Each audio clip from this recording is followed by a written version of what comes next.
Y vamos a continuar con, voy a compartir pantalla. Voy a continuar con lo que estábamos viendo, que era, ahí logran ver. Sí, profe. Ya. Estábamos viendo en un proyecto de ingeniería, en que acuérdense que la ingeniería, los productos que se entregan son planos y son documentos técnicos. Eso es lo que recibe el cliente. Un plano eléctrico, un plano mecánico, un plano de obras civiles, etcétera.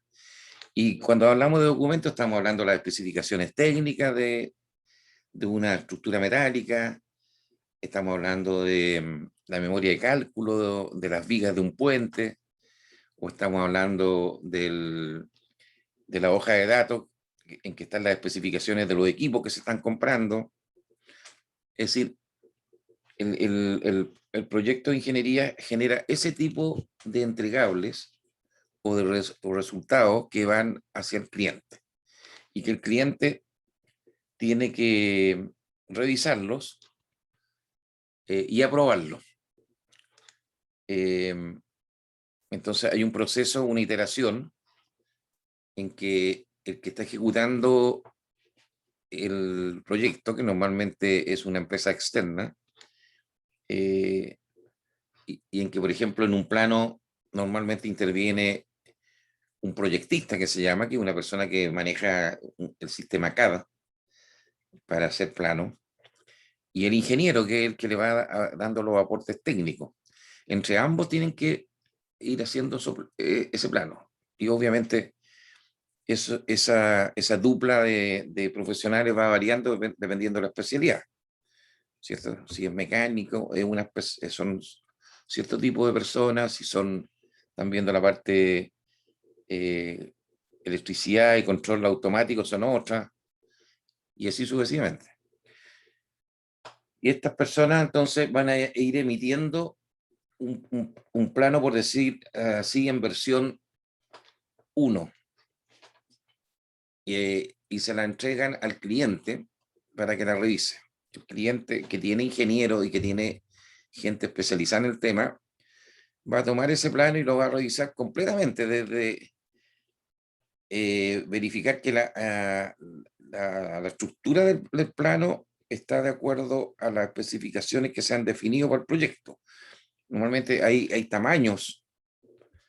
Los planos se definen por el tamaño y por la forma que tiene la identificación de quiénes lo hicieron, quiénes lo revisaron. Las viñetas que se llaman, que son como estructura de cómo se configura el plano. Y luego, adentro de esta estructura están los contenidos del plano, en que van a haber cotas. Las cotas son unas flechitas, ¿cierto?, que expresan las dimensiones de un cierto equipo o una cierta parte de un equipo, y que se pueden expresar en milímetros, en metros, dependiendo de la escala a la cual está el plano. Tiene entonces una serie de medidas y tiene una serie de formas geométricas que representan en 2D, en 2 dimensiones, al plano de acuerdo a un conjunto de vistas, ¿cierto? Cuando uno elabora un plano, tiene una vista que se llama en elevación. Es como que si uno hiciera el plano de una casa mirando de frente, un plano, una vista derecha y una vista izquierda. Entonces, si fuera vista derecha, significaría que el observador se coloca al lado derecho de la casa, por ejemplo, y ahí hace el plano lo que ve en ese lado. Lo mismo en el lado izquierdo, desde arriba, si estuviéramos arriba de la casa, ¿cómo veríamos la casa? Eso sería una vista en planta. Y así, esa es la manera como se va configurando un plano. Entonces, cuando estamos hablando de riesgos relacionados con la calidad del producto, nos estamos refiriendo a riesgos que están asociados a la calidad de estos entregables que estoy generando, sea un plano o un documento técnico. Entonces, uno de los riesgos es que no se cumplen los requisitos. O sea, normalmente el que el dueño del proyecto, el que pone las lucas para hacer el proyecto, define, por ejemplo, cómo quiere, las características que quieren tener sus entregables, las definen las bases técnicas cuando uno se presenta a la licitación. Y si obviamente yo no cumplo estos requisitos, lo más probable es que cuando llegue el ciclo de aprobación, los ingenieros, los representantes del dueño no van a aprobar el documento. Y si no lo aprueban, van a emitir una serie de comentarios, observaciones. El que está ejecutando va a tener que hacerlo por segunda vez o por tercera o cuarta vez, dependiendo de la cantidad de rechazos que haya. Y eso, por supuesto, va a ir generando atrasos y va a ir generando pérdidas de tiempo y aumento de costo. Bueno, yo no sé si les comenté, pero siempre se me viene a la mente una situación real que ocurrió por ahí por el año 2010, de haber sido. Y yo trabajaba en una empresa que se llama Hatch, que es una empresa canadiense que hace proyectos de ingeniería. Empresa canadiense que está en Chile instalada hace ya varios años. Entonces, se estaba haciendo lo que se llama la ingeniería básica de un proyecto que tenía que ver con las fundiciones de Codelco. Acuérdense que el Codelco se tiene que fundir, ¿ya? Para después transformar, generar los lingotes o los cátodos que se llaman. Y esta fundición, uno de los problemas que tenían hasta hace unos años atrás eran las emanaciones de gases tóxicos o gases contaminantes, que obviamente influían en toda la comunidad. Ahí el teniente está ubicado en Rancagua, en esa zona, en la sexta región. Entonces, había que modificar todo el diseño de estas fundiciones. Y se contrató a Hatch para hacer la ingeniería básica, un proyecto que duraba entre 10 y 12 meses, más o menos, era lo que me acuerdo. Deben haber trabajado unos 150, 160 personas. Era un proyecto multidisciplinario, o sea, tenía ingeniería civil, tenía ingeniería civil, me refiero, o sea, que tiene que ver con obras civiles. Tenía ingeniería mecánica, eléctrica, procesos, piping o cañería, eléctrica, instrumentación. O sea, era muchas disciplinas. Y por supuesto, la cantidad de planos y documentos técnicos de un proyecto de esa naturaleza, si lo sumamos en cantidad, deben ser fácilmente sobre 1000, entre 1000 y 1500, por ahí deben andar. Bueno, y uno de los problemas que ocurrió en ese proyecto es que el cliente rechazaba continuamente los documentos técnicos.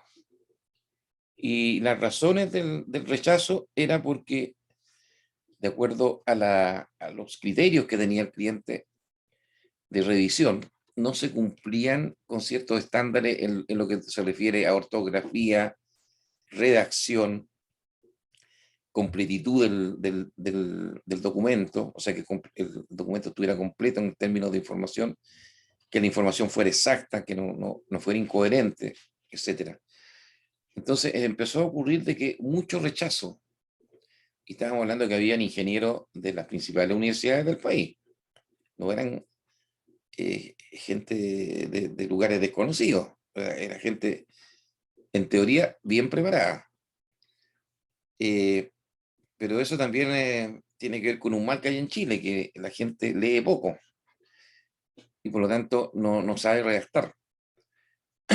Y bueno, fue tan fuerte el tema que se empezó a trazar el proyecto, que el gerente del proyecto tomó la determinación de hacer una capacitación a la gente. Se contrató un profesor externo que fue a hacer un curso sobre cómo redactar de manera adecuada y cómo elaborar informes técnicos de manera adecuada.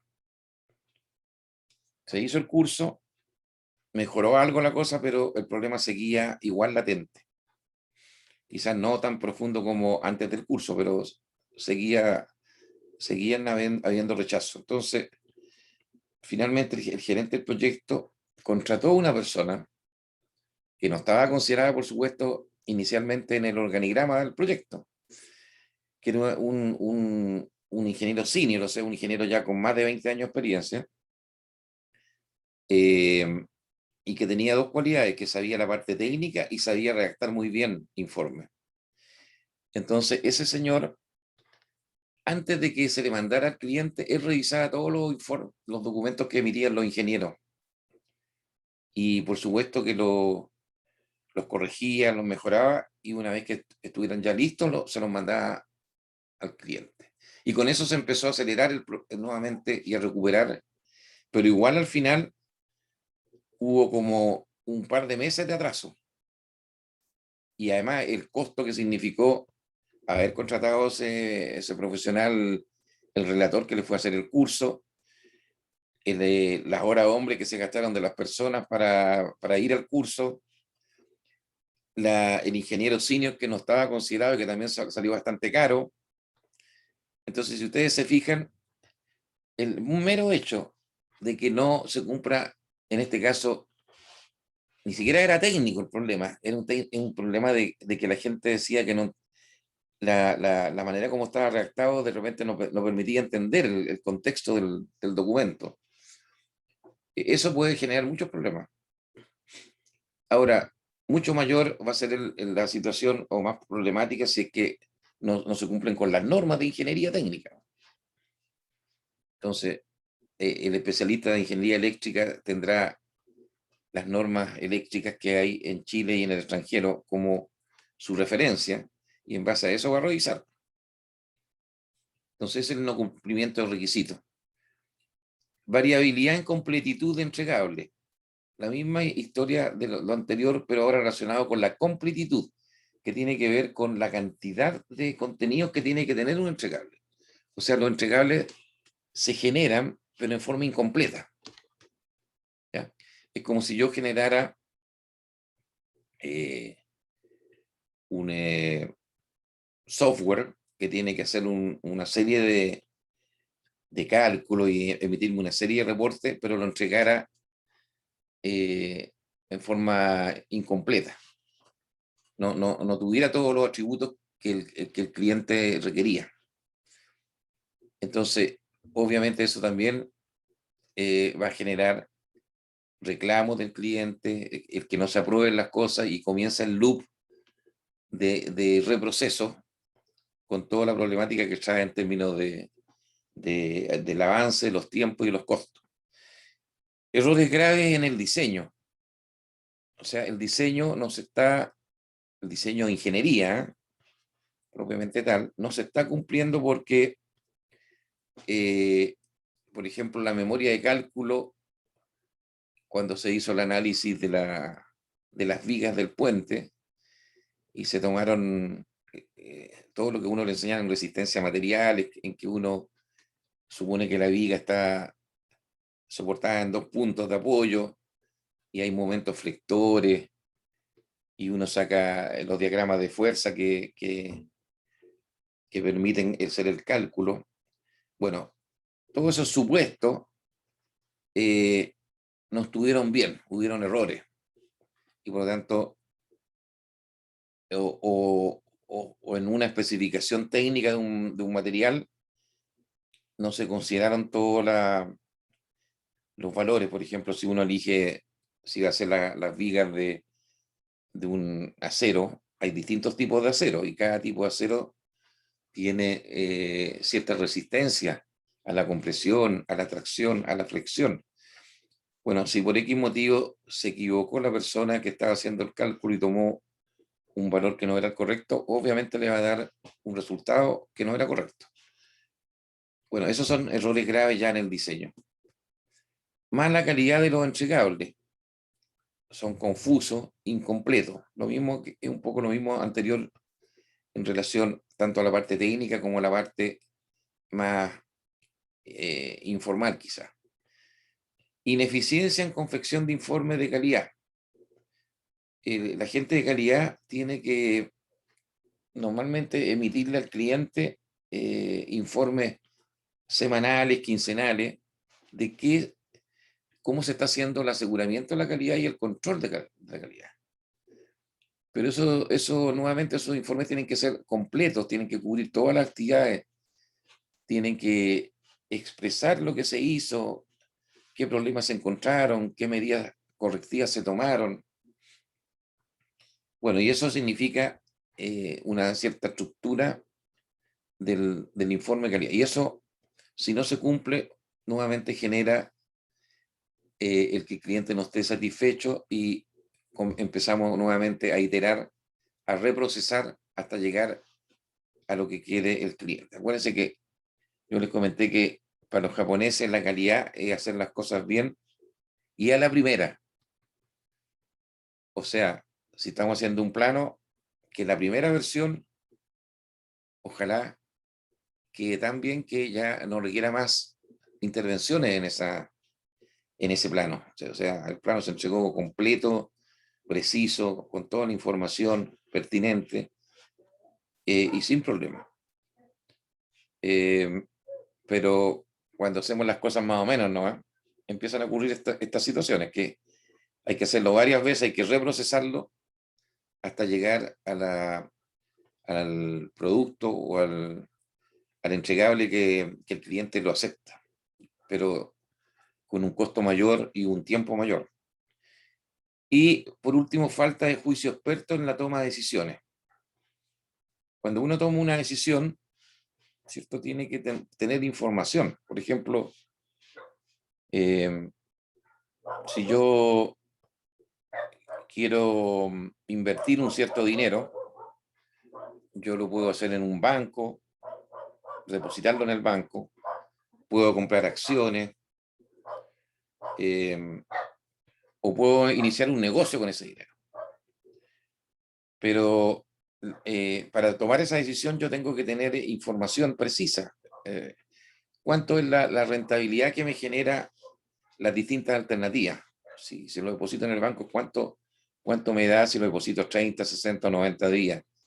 Si compro acciones, ¿qué acciones compro? Porque el mercado tiene un cierto comportamiento que tengo que estudiarlo. Hay acciones que van subiendo y bajando dependiendo de muchos factores que pueden ocurrir. Lo mismo si voy a iniciar un negocio. Tengo que calcular el VAN, el valor actual neto, y el TIR, la tasa interna de retorno. Entonces, si no tengo esa información, la toma de decisiones es errática. Puedo tener, lo hago un poco casi por olfato o por intuición, pero no con indicadores duros. Entonces, esa misma situación puede ocurrir en otro tipo de decisiones, en la planificación del proyecto, en cómo planifiqué determinadas actividades, en el análisis técnico de ciertos métodos constructivos. Por ejemplo, si estoy diseñando algo que se tiene que construir después. Entonces, falta de juicio experto en toma de decisiones. Otros riesgos podrían ocurrir en relación a la dirección del proyecto. Un riesgo típico es el equipo de proyecto poco afiatado. O sea, la gente no se conoce, la gente nunca ha trabajado entre ellos, no hay trabajo en equipo previo. Hay poca coordinación, entonces le falta como entrenamiento al equipo. Y eso obviamente es como un equipo de fútbol que recién está partiendo, que, no sé, alguien contrató muchos jugadores y los puso ahí a jugar, mientras no se afiaten entre ellos, no se coordinen, no se conozcan, los resultados no van a ser óptimos. Algo similar ocurre también en un proyecto. Un segundo riesgo puede ser por falta o pérdida de liderazgo.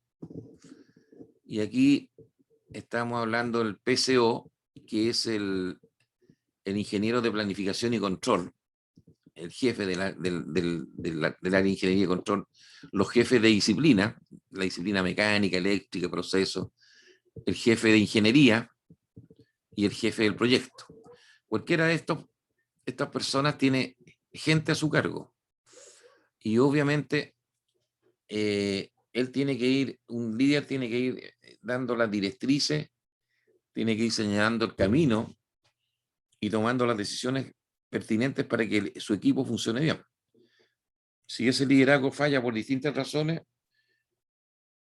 el equipo se resiente, hay poca eficiencia y por supuesto eso va a generar problemas en términos de calidad de lo que están haciendo, en términos de eficiencia de los trabajos, etc.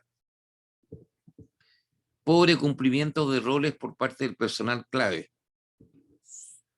O sea, acuérdense que, bueno, aquí se mencionan los proyectistas coordinadores, los jefes de disciplina, jefe de ingeniería, jefe de proyecto.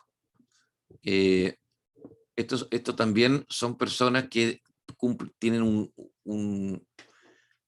una cierta cantidad de responsabilidades y deberes, ¿ya? Para que su equipo y la gente que está a su cargo y el proyecto funcione bien. Bueno, puede ser que esta gente no esté haciendo lo que corresponda porque no tiene la suficiente experiencia, porque a lo mejor está incómodo en la empresa. Cuando una persona no está cómoda o no está satisfecha, no rinde bien. Y puede ser por distintas razones, esa incomodidad. No solamente es porque a lo mejor no tiene un buen sueldo, que es obviamente una de las posibilidades. También puede ser porque a veces el clima laboral adentro no es muy bueno. Hay mucho cagüín, como se dice, muchos francotiradores que están tratando de derribar al otro. Hay gente conflictiva que genera problemas. O sea, el clima laboral no es sano, no es armonioso, y eso también influye en el rendimiento de las personas.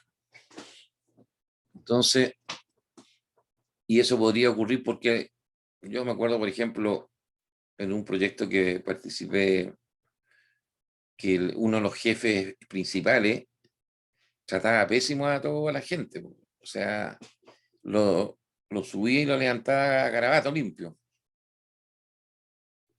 Y supone que tenía subordinados, que obviamente algunos eran operarios, digamos, pero ni eso justifica tratar mal a una persona, si todos somos personas. Pero también trataba incluso a gente que eran profesionales, los trataba a garabato limpio. Entonces, un jefe de construcción era esa persona que le estoy comentando, que actúa así, no genera motivación, pues. A nadie le gusta que lo traten mal a uno, ¿cierto? Entonces, esa persona en su rol de jefatura, en su rol de motivador de personas, de comprometer a las personas en un cierto objetivo, no está cumpliendo bien su rol. Y eso puede generar riesgos de que la gente no responda bien en su pega porque se siente maltratada, no hay compromiso, en fin, cuando uno está en una situación de ese tipo, es difícil lograr motivación y compromiso.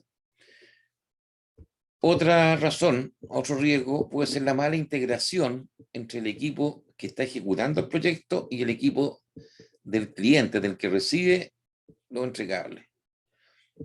Y esto puede ser porque a veces desde que se lleva mal la gente, ¿cierto? Hay gente que de repente por química se lleva mal. Uno conoce a alguien, lo saluda y ya, chuta, este gallo ya no me cae muy bien. No sé, por su estilo, o por lo que dice, o por su forma de ser a veces. U otras veces no es por un tema de química entre las personas, pero es porque la jefatura no se han coordinado entre sí, entonces van tomando decisiones en que no consideran al otro, por ejemplo, en una toma de decisión, o rompen con un acuerdo, y eso genera problemas entre los equipos.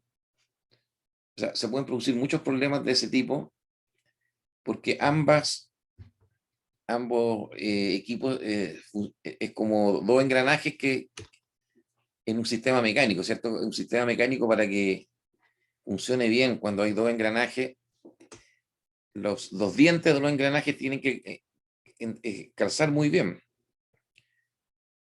Si se pierde, se desgasta uno de los dientes, ya eso va a resentir el sistema mecánico. Bueno, aquí pasa lo mismo. Si las personas de los equipos no se llevan bien, no se coordinan entre ellos, eso va a afectar el rendimiento global. Respecto a los costos, aquí una de las razones que pueden generar riesgo es que subestimamos los recursos. O sea, cuando hicimos la planificación del proyecto y empezamos a definir las actividades, y luego a cada actividad le asignamos un recurso, ya sea hora hombre, materiales, servicios externos o cualquier otro, no lo estimamos en la cantidad suficiente. Ya sea porque supusimos de que en los rendimientos, por ejemplo, de las máquinas o de las personas iba a ser distinto al real, o no conocíamos muy bien la actividad. Entonces, tal como yo les digo muchas veces, entramos hasta la primera derivada, no hasta la segunda derivada. ¿Cierto? Cuando uno desglosa bien un trabajo, puede hacer un cálculo exacto. Si se queda en la superficie nomás y no entra hasta el fondo el problema, no tengo esa posibilidad de glosarlo bien y hacer el cálculo como corresponde. ¿Cierto? Es como si yo necesitara en una construcción de madera saber la cantidad de tablas que necesito de una cierta tipo de madera, tablas de un cierto ancho por un cierto largo. ¿Cuántas tablas requiero para construir esa casa? Yo la única manera que puedo hacer eso se llama cubicar los materiales de la construcción. Para poder hacer eso tengo que tener los planos de la casa y decir, bueno, esta casa, no sé, son 120 metros cuadrados construidos, las murallas de la casa, tanto externas como los paneles internos, son de tal altura y de tan ancho, y así tengo que empezar después para cada pared saber cuántas tablas van de acuerdo al largo y el ancho. Lo mismo si voy a colocar o no tabla en el cielo. Entonces, si ustedes se fijan, para poder conocer así en forma exacta, tengo que tener un desglose. Pero hay las personas que no tienen esa visión del detalle, en ese caso pueden irse por los grandes números nomás, y lo más probable es que vayan a tener errores. Entonces, ahí a eso nos estamos refiriendo a recursos subestimados. Y obviamente al tener los recursos subestimados, el presupuesto se nos va a ir mucho más arriba, porque en términos reales el costo va a ser mayor, ¿cierto? Lo otro es el problema de ineficiencia. Y aquí hay dos cosas que siempre ocurren en los proyectos de ingeniería, que el personal no tiene competencia, entonces falló el proceso de selección de personal. No sé, cuando se contrató a la gente, no se tomaron los resguardos suficientes como para comprobar de que la gente tenía o conocía bien técnicamente lo que tenía que hacer. ¿Cierto? Si yo estoy contratando a un ingeniero especialista en piping, en cañería, él tiene que manejar muy bien todos los conceptos relacionados con el análisis de flexibilidad de cañería, intercambios técnicos, intercambio térmico en la cañería, todos los modelos que hay para transportar distintos tipos de fluidos, ¿cierto? Agua, aceite, relave, conocer técnicamente cómo se monta una cañería. O sea, y esos conocimientos los tengo que evaluar en alguna parte del proceso de selección. Muchas veces los procesos se hacen a la rápida o a veces ni siquiera existen porque se contratan amigos, compadres, ¿no? Se meten por la ventana más o menos. Entonces, claro, el personal perfectamente puede no tener la competencia y eso va a generar ineficiencia del equipo. Otras veces el problema es porque el personal es compartido, o sea, hay empresas donde, por ejemplo, el jefe de terreno, que es una persona clave que está en la fase de construcción y tiene que estar ahí en terreno vigilando las cosas, a veces se comparte entre dos proyectos. En las mañanas trabaja en un proyecto y en las tardes trabaja en otro. Bueno, y el hecho de que sea compartido, que no sea de dedicación exclusiva, influye también en su eficiencia. Y otro elemento son uso de recursos en cambios de alcance no aprobados. Acuérdense que todo proyecto va a estar sujeto probablemente a cambios que van a significar en muchos casos aumento de costos y aumentos de tiempo en términos del avance. Ahora, esos cambios tienen que estar aprobados por el cliente, ¿cierto? O sea, el cliente es el que pone el dinero, el que pone, el que paga. Por lo tanto, él tiene que aprobar. Supongamos que yo varié mi método constructivo y eso generó un cambio distinto, va a requerir más personas o va a requerir más tiempo. Bueno, tengo que aprobarlos. Si no lo he aprobado y se hizo el trabajo, eso me va a generar un problema en el presupuesto.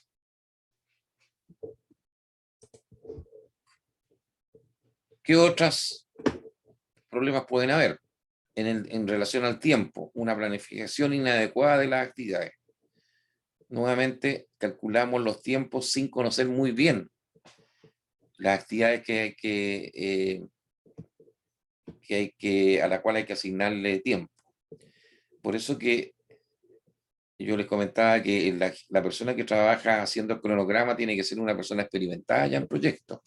Y si no es experimentada, tiene que ser astuto en el sentido de conversar con la gente de terreno, que sí tiene mucha experiencia, y con ellos ir haciendo la planificación, para evitar que se equivoque mucho. Pobre control de actividades e hitos. Lamentablemente en Chile el autocontrol es muy malo. Es poca la gente que se autocontrola y se autoexige para llegar a un cierto estándar. Aquí lamentablemente tenemos que ponerle una persona encima para que la gente muchas veces funcione. Y eso a veces no ocurre porque las empresas tratan de rebajar costos. Entonces, en vez de un supervisor tiene un costo, un capataz tiene un costo.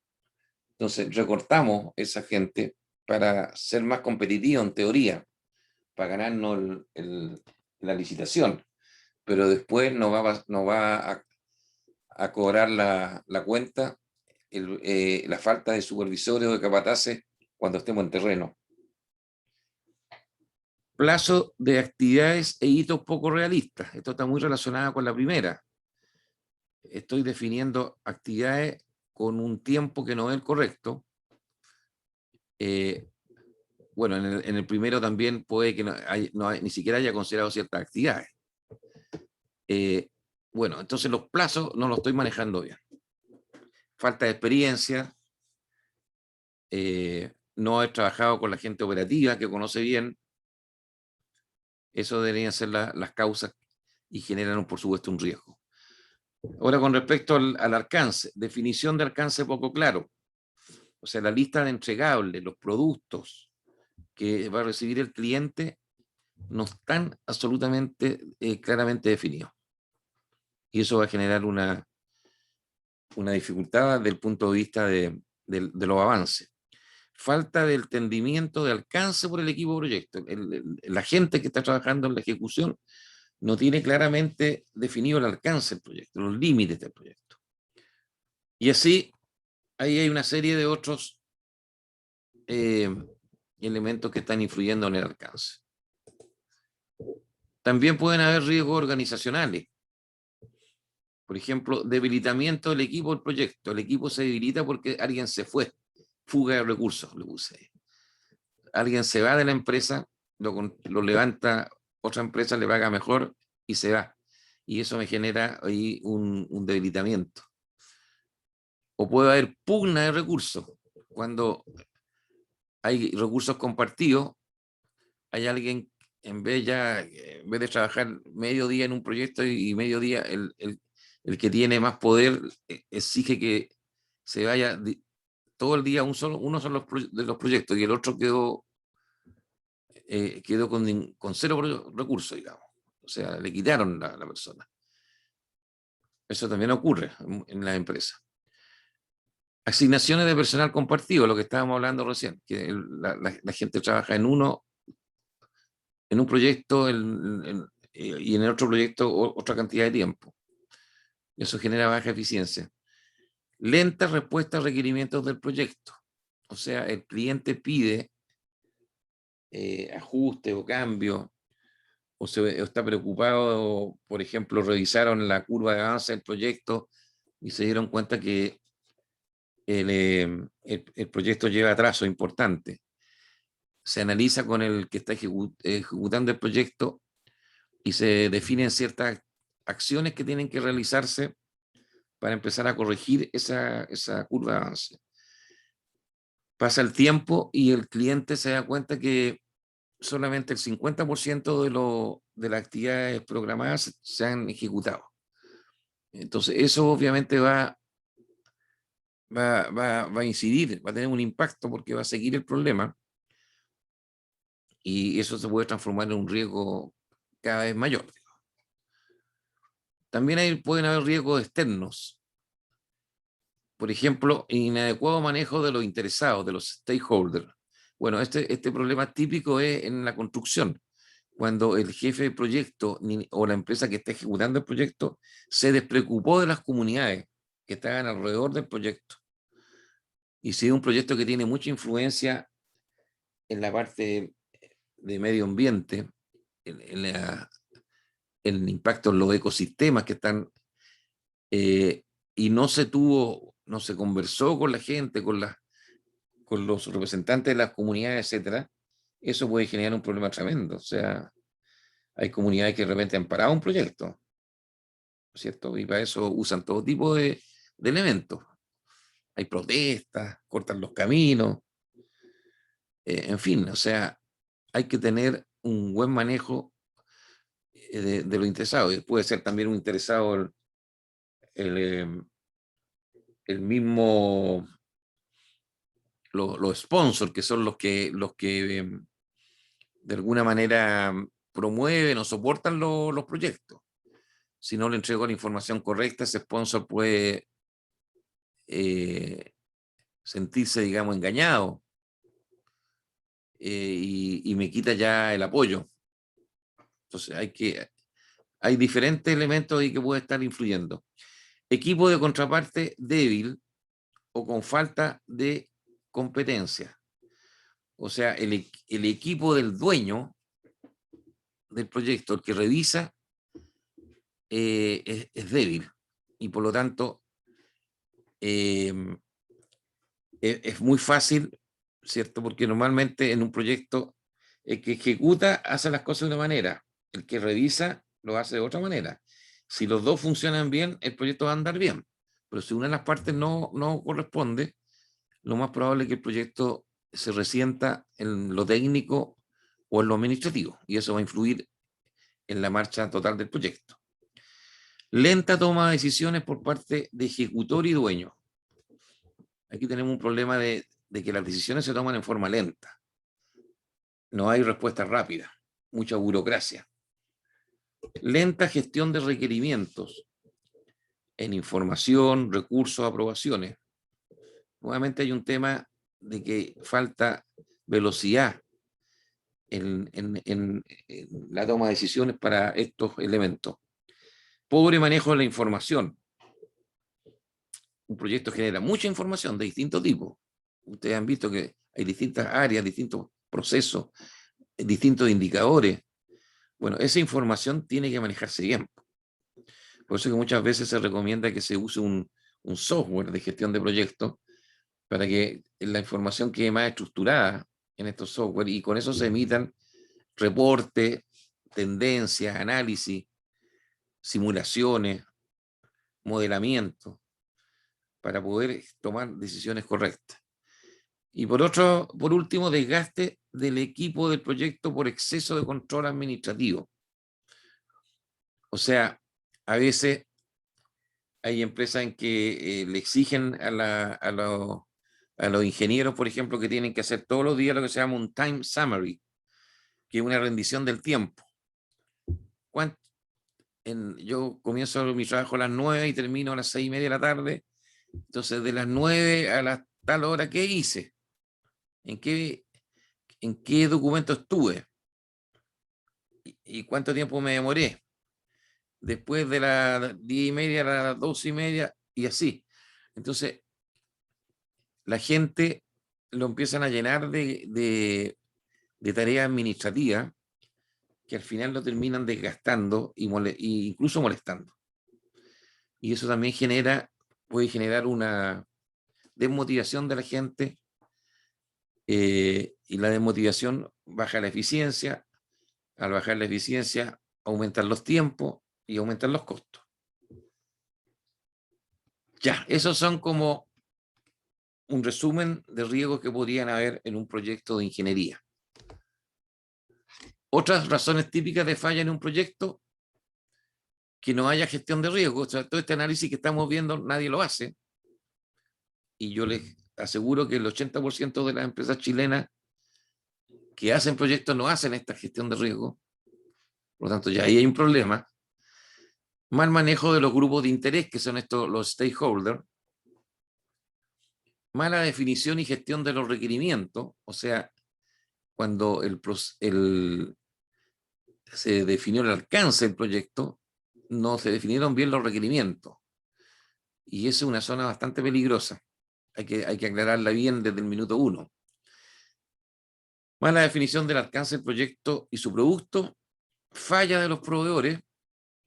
Acuérdense que tenemos proveedores de materiales, de equipos, servicios, etcétera.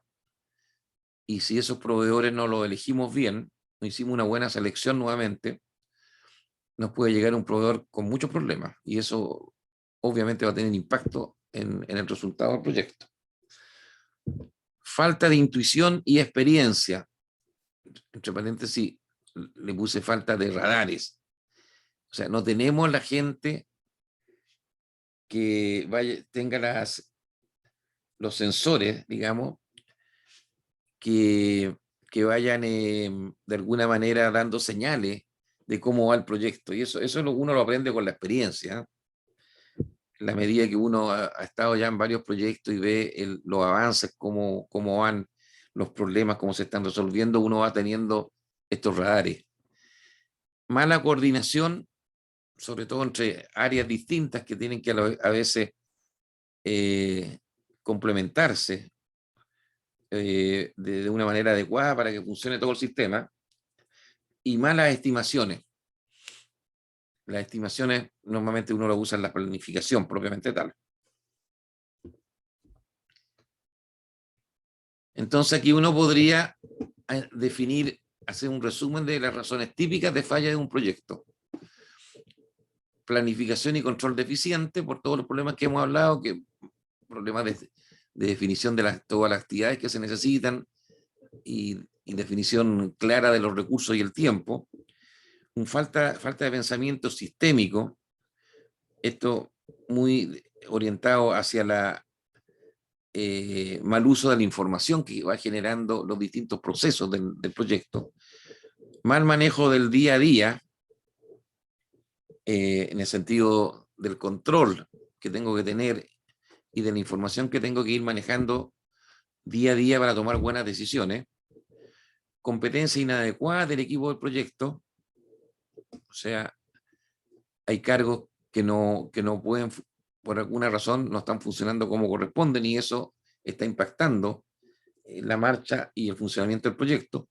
Mala gestión de los supuestos que hice se hicieron sobre una base no muy confiable o se hizo tomando en consideración experiencias que no eran aplicables a este proyecto, mal manejo del cambio y falta de competencia soft o falta de competencia, lo que le llama Goleman inteligencia emocional. Estas son las competencias que tiene que tener un ingeniero en términos de trabajo en equipo, de comunicaciones, de resolución de conflictos, de dirección de reuniones, etcétera. Son las competencias de inteligencia emocional. ¿Preguntas con respecto a todo esto, estimados? ¿Tienen alguna pregunta? Bueno, profe, yo tengo una pregunta, por ejemplo, estos riesgos, ¿cómo uno los identifica siempre como al principio o cómo se va evaluando? Mira, como te lo comenté el otro día, uno normalmente al inicio del proyecto reúne a los dos equipos, el equipo que va a ejecutar con el equipo del dueño, el que va a recibir el producto. Y se hace un taller que puede durar un día, 2 días, va dependiendo de la complejidad del proyecto. Y mediante una cierta metodología se va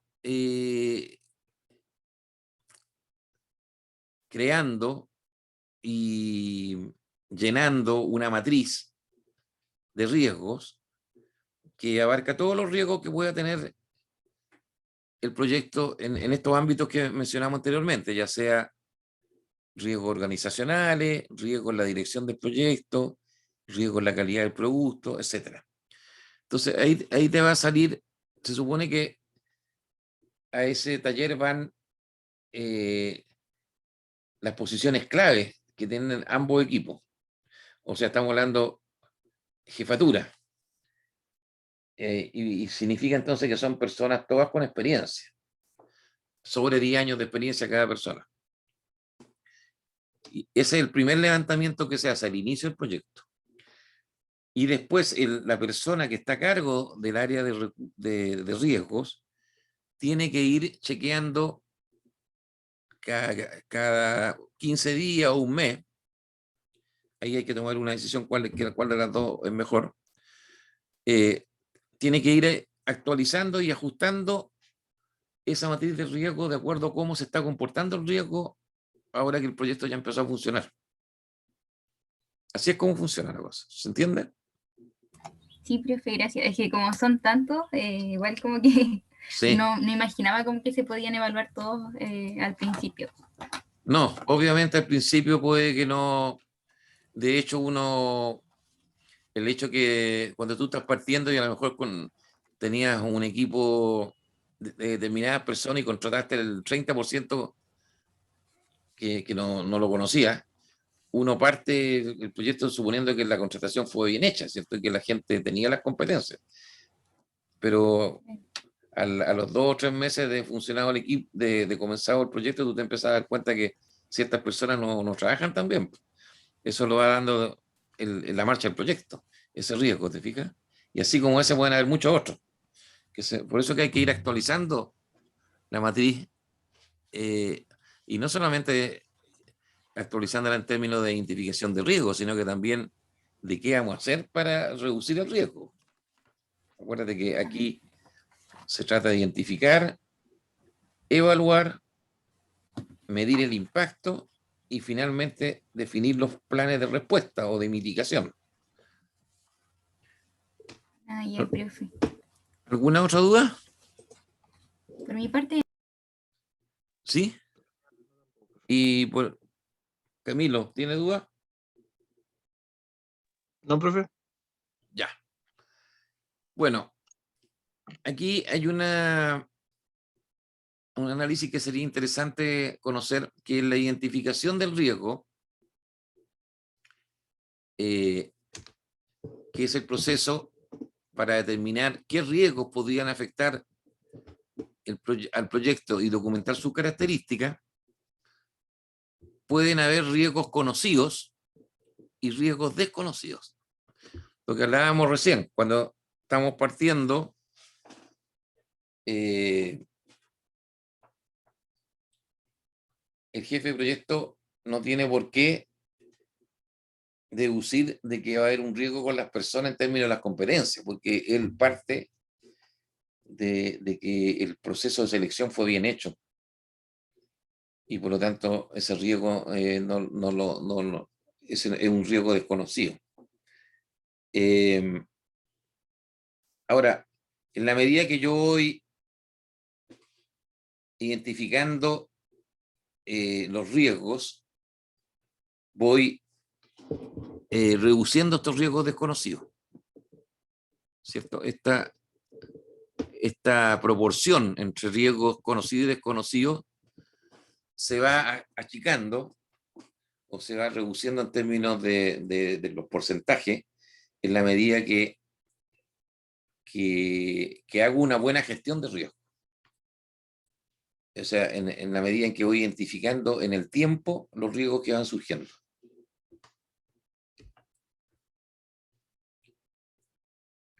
¿Qué técnicas se podrían usar para identificar riesgos? Aquí hay varias técnicas. Una es preguntarle a los grupos de interés, a los stakeholders. ¿Quiénes son los stakeholders? Acuérdense que son, por ejemplo, las comunidades que van a ser afectadas por el proyecto. Pueden ser los financistas, los que están financiando el proyecto. Puede ser el cliente, un grupo, bueno, el grupo de interés más importante, porque por eso que normalmente se hace este taller al comienzo. Ahí en el fondo le están preguntando al cliente cuáles son los riesgos que él cree que va a tener el proyecto. Pero también podrían ser los sponsors, los que de alguna manera sostienen el proyecto, los que lo auspician.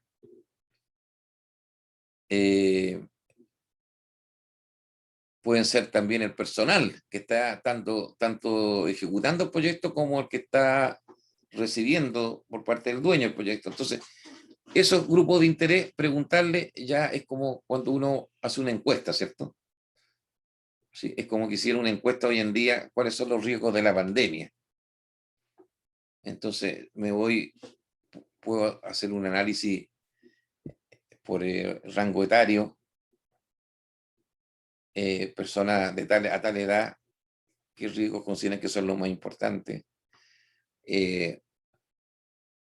por si son hombres o mujeres, definiendo el lugar en que viven, las comunas, y yo podría con eso, con esas respuestas, con esa consulta, que son una especie de encuesta, definir criterios para medir, para abordar los riesgos en las distintas comunas y de acuerdo a los rangos etarios, etcétera, definir estrategias para abordar los riesgos que aparecieron, que la gente identifica. Chequear contra una lista de riesgos posibles. O sea, ya cuando una empresa ha hecho muchos proyectos, ya tiene más o menos identificado la lista de riesgos. Entonces, uno podría decir, estos son los riesgos que típicamente hemos encontrado cuando hemos hecho proyectos similares a este. Y hacemos ahí un cruce entonces, para identificar los posibles riesgos. Pero eso obviamente va a ser válido para una empresa que ya tiene experiencia en el tema. Aprender de proyectos anteriores similares, la misma historia. Es lo que se llama las lecciones aprendidas. Yo analizo un proyecto similar y en base a esa experiencia extrapolo hacia mi proyecto que estoy ejecutando todo lo que es necesario aprender desde el punto de vista de lo que no tengo que hacer para que no me vaya bien, ¿cierto? Y de lo que sí tengo que hacer para que me vaya bien. O sea, aprendo de no hacer lo que le hizo daño al proyecto, pero sí hacer aquello que favoreció el proyecto. O sea, en una lección aprendida siempre uno tiene que tomar esas dos cosas. Lo que influye negativamente no lo tengo que hacer.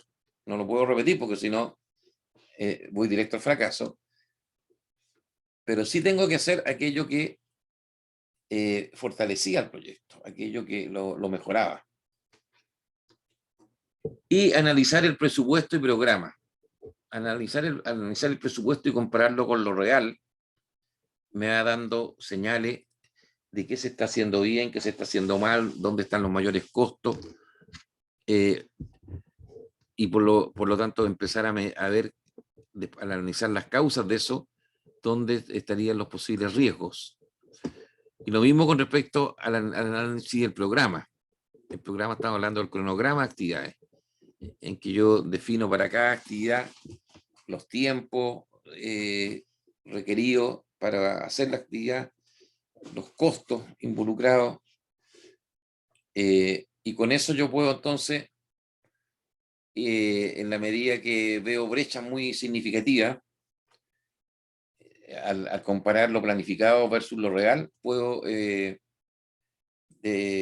identificar riesgos. ¿Qué es lo que está pasando? ¿Qué riesgos están ocurriendo que me aumentan la brecha?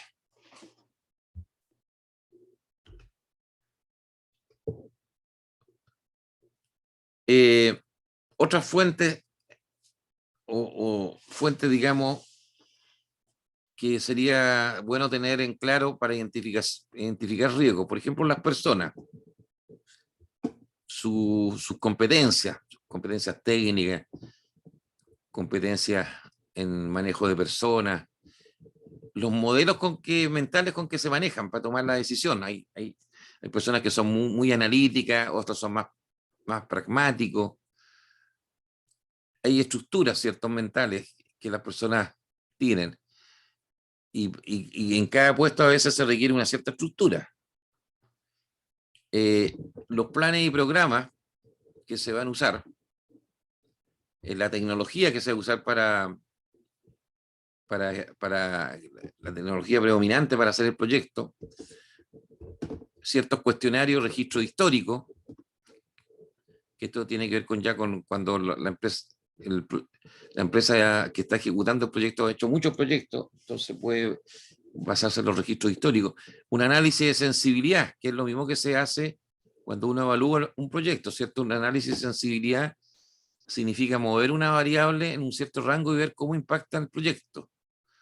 O sea, no sé, pues yo estoy trabajando con una cierta eficiencia estimada para hacer el proyecto y yo empiezo a simular qué pasaría si esa sensibilidad aumenta o disminuye con respecto a ese valor previamente definido y cómo eso impactaría el proyecto. Y con eso saco ciertos resultados que me permiten tomar decisiones. Experiencia e intuición está marcada con rojo acá, porque esto yo creo que es lo más relevante que hay en la identificación de riesgo. Cuando uno ya ha pasado por proyectos y ha visto los pros y los contras y conoce la dinámica, cómo se maneja dentro de un proyecto, o conoce el tipo de clientes, la exigencia que tienen los clientes, uno puede intuir y en base a la experiencia definir cuáles son los posibles riesgos.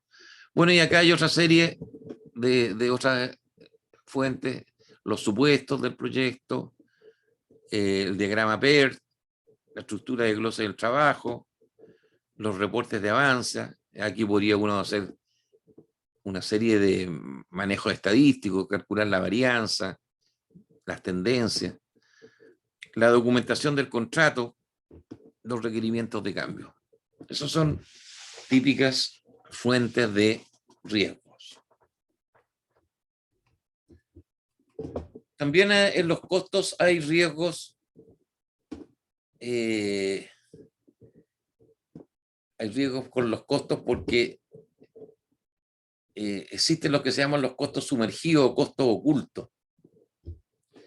Esto se representa como el Titanic, en que aquí va el equipo del proyecto y se encuentra con este témpano. Si ustedes se acuerdan de la película El Titanic, y choca. Bueno, normalmente un témpano tiene una parte que es la que se ve, pero para abajo tiene una parte que no se ve y que puede ser muy grande, que fue lo que le ocurrió al Titanic, por la cual se hundió. Aquí dice poor management, o sea, gestión pobre, en este caso, la gestión inadecuada del proyecto va a hacer que choque contra esto. Y aquí tenemos los costos de adquisición, por ejemplo, de investigación, de diseño, de prueba, de producción, de construcción. Eso sería un costo visible. Pero, por ejemplo, los costos de operación, en que están los costos de la mano de obra, las instalaciones, ya tengo que irme más para adentro en los procesos para conocerlos. Son ocultos. Los costos de entrenamiento del personal están ocultos. Los costos de operación y mantención del software. ¿Se fijan? Entonces, hay que también mirar esta parte de abajo. Que a veces, aquí por ejemplo están todos los reprocesos acá abajo. Esto que hablábamos delante con los planos, que hay que hacerlo 1, 2 o 3 veces para que el cliente lo apruebe. Esos costos son costos ocultos, que hay que manejarlo porque si no, obviamente también, si no lo manejo bien, van a tener influencia en el resultado final del proyecto. Es un riesgo para el proyecto. Lo otro que es importante es tener claro la identificación, que todos los integrantes del proyecto son responsables de identificar riesgos. Todos, desde el gerente del proyecto hasta la persona con menos experiencia dentro del proyecto. Cuando hay compromiso, cuando hay gana, esa cuestión funciona. Cuando la gente no está tan motivada y no está comprometida, cuesta mucho que funcione. El otro es preguntarse el riesgo para quién es. ¿Cierto? Porque hay mucha gente que solamente analiza los riesgos que le van a afectar a uno como persona, pero se olvida los riesgos para el equipo y los riesgos para la empresa. Entonces, para hacer ese análisis mucho más macro y que puede afectar a distintos actores, se requiere de honestidad y profesionalismo. Debe sistematizarse el proceso, o sea, debe haber alguna manera, un procedimiento con registro, etcétera, que defina cómo la gente va a ir identificando los riesgos, cómo se van a ir levantando los riesgos. Y por último, no se trata de imponer una visión pesimista, o sea, que todo está sujeto a riesgo y de que ya la cosa es poco menos que un camino muy delicado, en que estamos, es como ir en una cuerda floja, que nos podemos caer en cualquier momento. No se trata de eso, se trata de justamente de reducir cualquier riesgo que nos pueda afectar. Por eso que una buena gestión del riesgo va a mejorar la calidad del producto del proyecto y va a mejorar el funcionamiento global del proyecto. Aquí hay ciertas listas de chequeo que se pueden usar para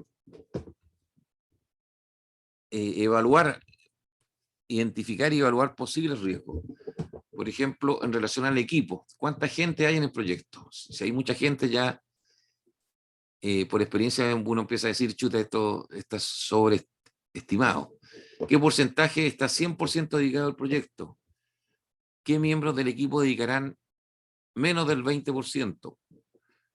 ¿Cuál es el nivel de experiencia del equipo? ¿Han trabajado juntos como equipo anteriormente? ¿Está el equipo disperso geográficamente? Bueno, las respuestas a esas preguntas nos pueden ir orientando a identificar y evaluar posibles riesgos. Con respecto al cliente, ¿requiere el proyecto que el cliente se reorganice? ¿Cambiará el cliente sus procesos para usar el producto? está el cliente en departamentos diferentes. Entonces, este tipo de checklists que se llaman, o listas de chequeo, son preguntas que uno se hace con respecto a determinadas variables o determinados procesos importantes para que a partir de esas respuestas yo pueda identificar riesgos y después los pueda evaluar. Entonces, aquí puedo tener una matriz de riesgos en que, por ejemplo,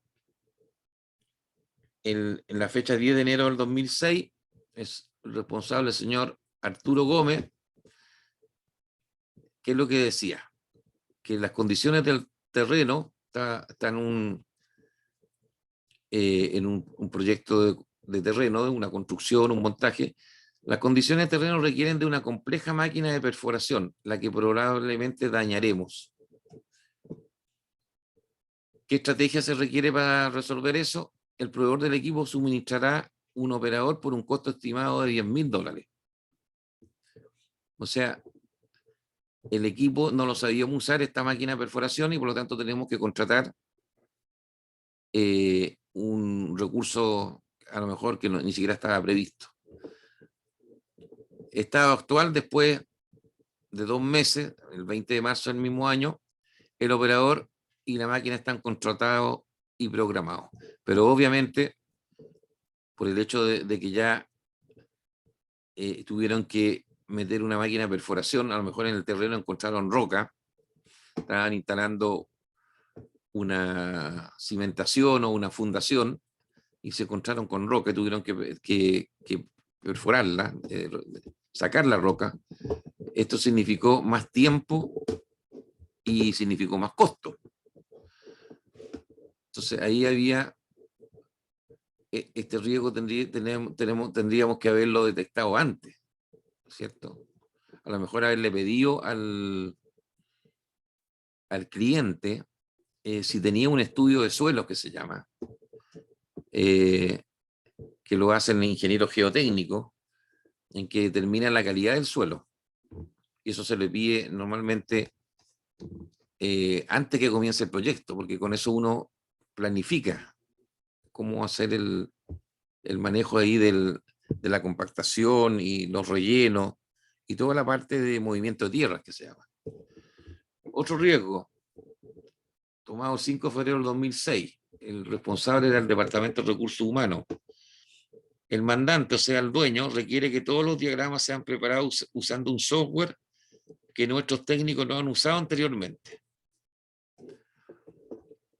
¿Qué es lo que tendríamos que hacer? Enviar a los técnicos a un curso de entrenamiento para cumplir con lo que nos pide el dueño, y el jefe de ingeniería empieza a preparar ciertos procedimientos estándares de cómo manejar el uso de ese software para preparar estos diagramas que le pide el cliente.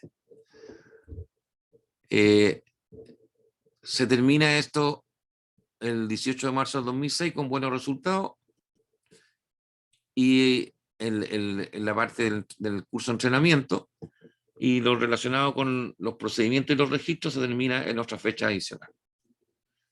Entonces, esa es una manera de llevar una matriz de riesgos.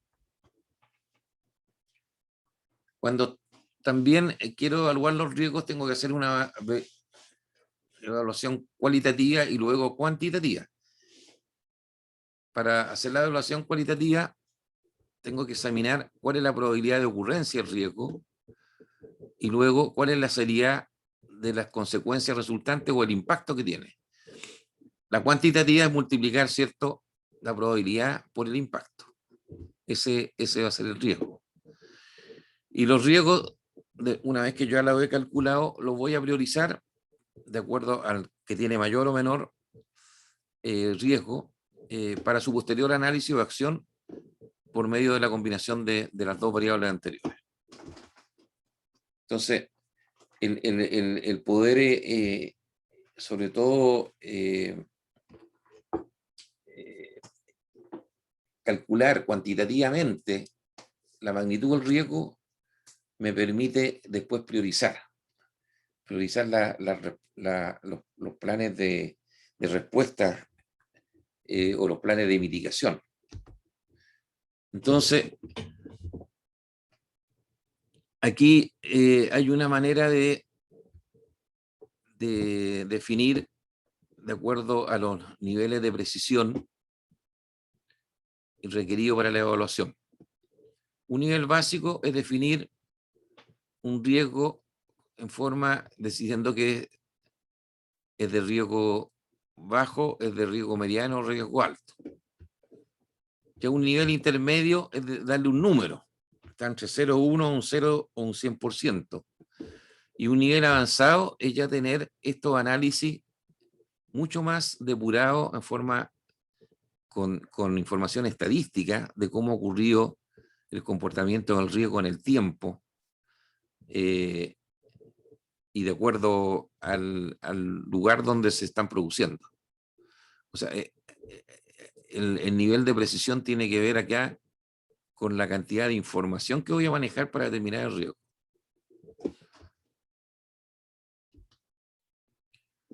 Los riesgos se van a priorizar según la magnitud que se haya obtenido de su evaluación con algunas de las técnicas antes expuestas.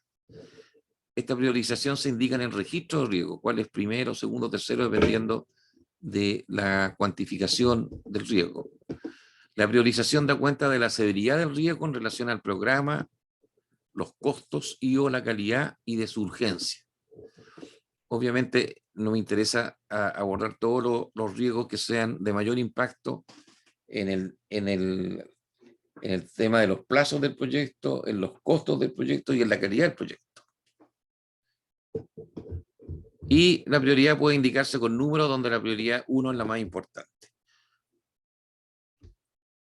Aquí hay un ejemplo de evaluación numérica de riesgos. Entonces, los especialistas del cliente presentan una lenta absorción de la transferencia tecnológica. O sea, hay una nueva tecnología que hay que usar. ¿Profe? ¿Sí? ¿Esto ya es como la forma cuantitativa o sigue siendo parte Cuantitativa, como... claro, aquí es Ya. cuantitativa, porque definí en este caso que la probabilidad en este caso es 3. Yo puedo aquí definir una tabla, ¿ya? De que no está aquí dicho, pero por ejemplo podríamos definir una baja probabilidad sería 1, una alta probabilidad sería 5. Entonces yo defino todos estos riesgos entre 1 y 5 dependiendo de la probabilidad que yo creo que tienen que tener. Y luego defino el impacto que podría producir también entre 1 y 5, definiendo cuál es la magnitud del impacto. Entonces, por ejemplo, en este caso es que los especialistas y clientes no logran incorporar esta nueva tecnología a sus procesos. Probabilidad mediana, porque está en un 3, entre 1 y 5. Y impacto global 3. Eso da 9 y es el puntaje en este ranking. La estrategia, bueno, reforzar el programa de capacitación y entrenamiento. Después, condiciones atmosféricas de altura. Estamos hablando que el proyecto se está realizando a lo mejor allá en Coyahuasi, que está a 4.000 metros de altura, afectan el programa.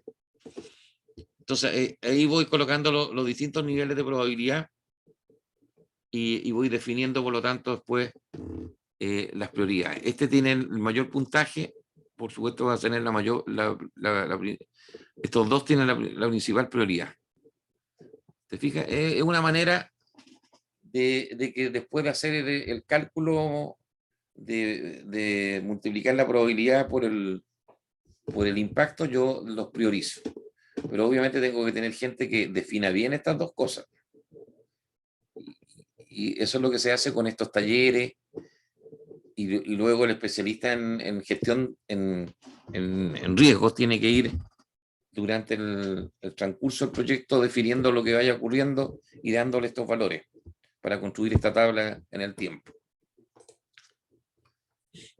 La respuesta al riesgo es el proceso necesario para desarrollar opciones y acciones para mejorar las oportunidades y reducir las amenazas a los objetivos del proyecto. En otras palabras, consiste en tomar decisiones y tirarse a la piscina. ¿Qué acciones vamos a implementar? Vamos a definir e implementar para, por ejemplo, reducir la amenaza de que se me fue el gerente del proyecto cuando íbamos en la mitad del proyecto. La persona más importante del proyecto se me fue, porque se consiguió una mejor pega o porque, no sé, decidió irse del país, lo que sea. Chuta, tengo que tomar decisiones. Coloco a lo mejor al jefe de ingeniería, que era un cargo menor, lo coloco como jefe de proyecto para salir del paso. Mientras contrato una persona externa, o saco a un jefe de proyecto de otro proyecto que está realizando mi empresa en otra empresa y los traigo a mi proyecto. Fíjate cómo acomodo o qué hago. Bueno, obviamente que para que esa cuestión no hubiera ocurrido, a lo mejor yo tendría que haber revisado los sueldos del gerente del proyecto. A lo mejor el problema fue, el riesgo se produjo porque yo no estaba pagando lo que el mercado le paga a un gerente de proyecto, y esa fue la razón por la que se fue. Entonces, el riesgo fue producto de que mi estructura de salario no correspondía a la realidad del mercado. ¿Ya? Pero ahí ya la respuesta es en relación a un hecho consumado. Ya se me fue el gerente del proyecto y lo único que tengo que hacer ahora es reemplazarlo de la mejor forma. Lo ideal es haber tomado las medidas para que no se hubiera ido nunca. O que si hubiera ido, hubiera costado eso que ocurriera. Bueno, también hay un concepto que se llama el ALARP, principio ALARP, as low as reasonable. En el fondo dice que sea tan bajo como practicable ocurra con los riesgos. Consiste en que el riesgo residual sea lo más bajo practicable. El riesgo residual es lo que queda, porque a veces los riesgos no se pueden eliminar completamente. Es como cuando uno va a apagar un incendio, ¿cierto?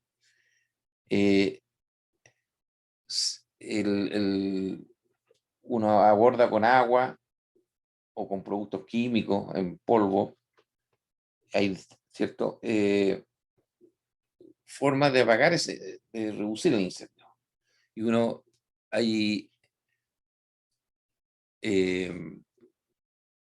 normalmente ataca los puntos donde está el foco mayor, pero siempre va a quedar algo.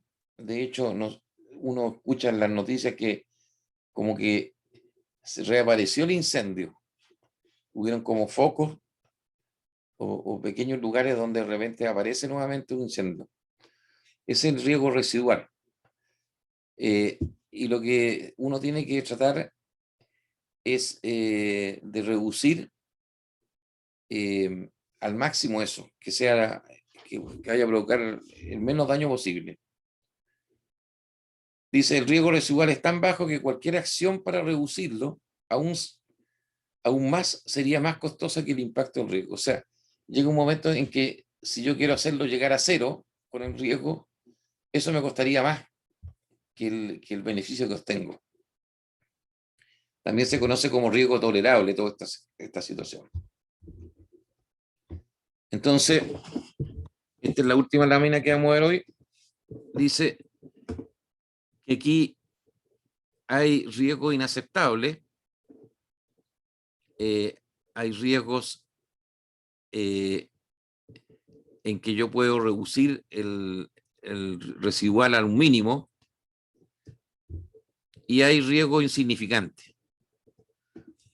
Entonces, la probabilidad de impacto en lo inaceptable, obviamente, la probabilidad va a ser alto y el impacto va a ser alto. O sea, estos van a ser los de primera prioridad. Estos tengo que eliminarlos lo más pronto posible.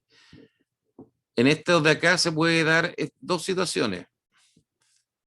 Que la probabilidad sea alta y el impacto sea menor, o al revés. Pero finalmente va a dar un resultado mediano al multiplicar estas dos cosas. Y en lo insignificante son los dos menores, por lo tanto la multiplicación va a ser la más baja de todas. Entonces, esta es la manera como uno debería abordar los proyectos o los riesgos del proyecto. ¿Tiene alguna consulta o pregunta? Por mi parte, no, profe. Quedó todo súper tampoco. claro. Igual me Ya. quedó claro. Ya, pues, mira, nosotros estamos ahora, bueno, seguía mucho más.